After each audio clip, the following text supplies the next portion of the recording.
بسم اللہ الرحمن الرحیم۔ شروع اللہ کا نام لے کر جو بڑا مہربان نہایت رحم والا ہے۔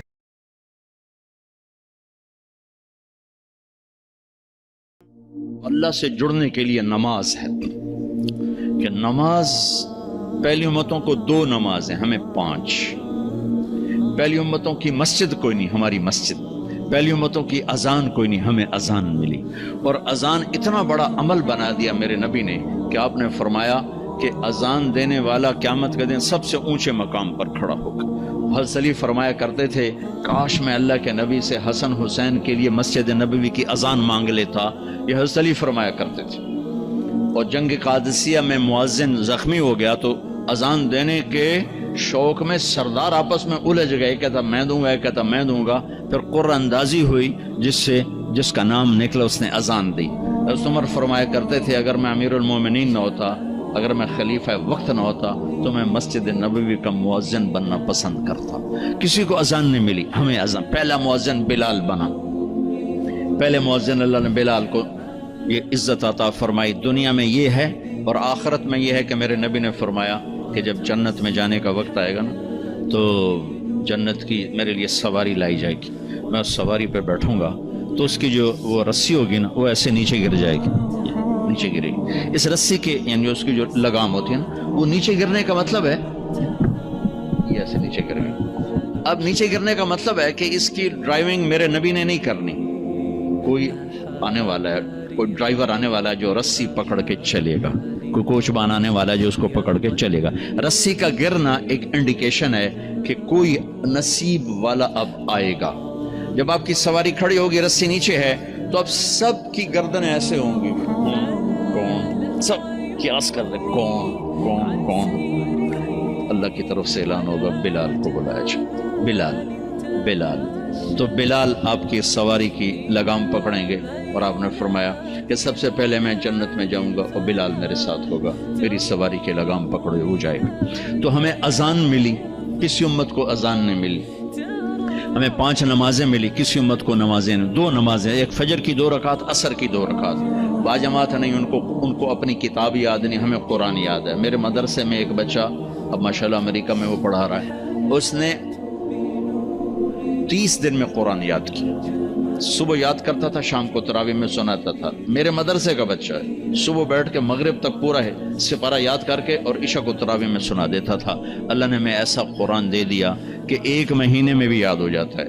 3 دن میں بھی ایک بزرگ نے یاد کیا، 3 دن میں قرآن یاد کیا۔ اللہ نے ہمیں قرآن کی دولت عطا فرمائی، پڑھنے کے لیے 5 نمازیں عطا فرمائی، تہجد کی نماز عطا فرمائی، اوابین کی نماز دی، اشراق کی نماز دی، چاشت کی نماز دی۔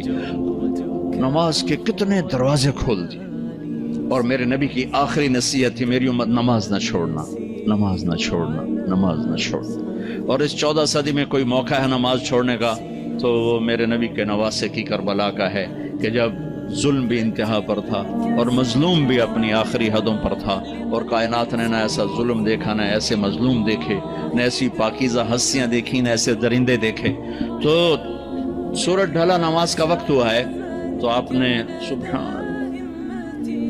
نے زہیر سے فرمایا کہ شمر سے کہو نماز پڑھنے دے، نماز پڑھنی ہے، امت کو پیغام دینا ہے کہ یہ کسی حال میں چھوڑنے کا کام نہیں۔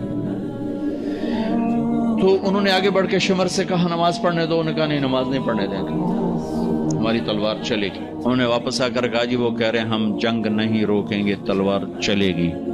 تو پھر یہ نہیں فرمایا اچھا چلو ٹھیک ہے سر دے ہو، فرمایا اچھا آدھے نماز پڑھو آدھے جنگ کرو۔ آدھوں نے نماز پڑھی، آدھوں نے جنگ کی۔ پھر انہوں نے جنگ کی اور پہلوں نے نماز پڑھی، اور عصر سے پہلے سب کے سر کٹ کے نیزوں پہ چڑھ گئے۔ یہ وہ ہستیاں ہیں جن کو میرے نبی نے کہا میری آنکھوں کی ٹھنڈک حسن حسین، میرے جگر کے ٹکڑے، میرے جنت کے پھول، پتہ نہیں کیا کیا تشبیہات دی ہیں میرے نبی نے۔ اب جنت کے نوجوانوں کے سردار حسن اور حسین۔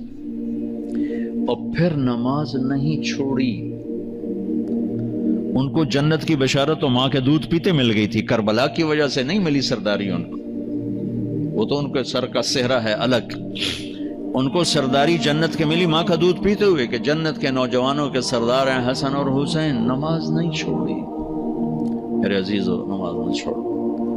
اللہ کا شکر ہے، میں آپ بچوں کو دیکھ کے مجھے اپنا کالج کا دور یاد آ رہا ہے۔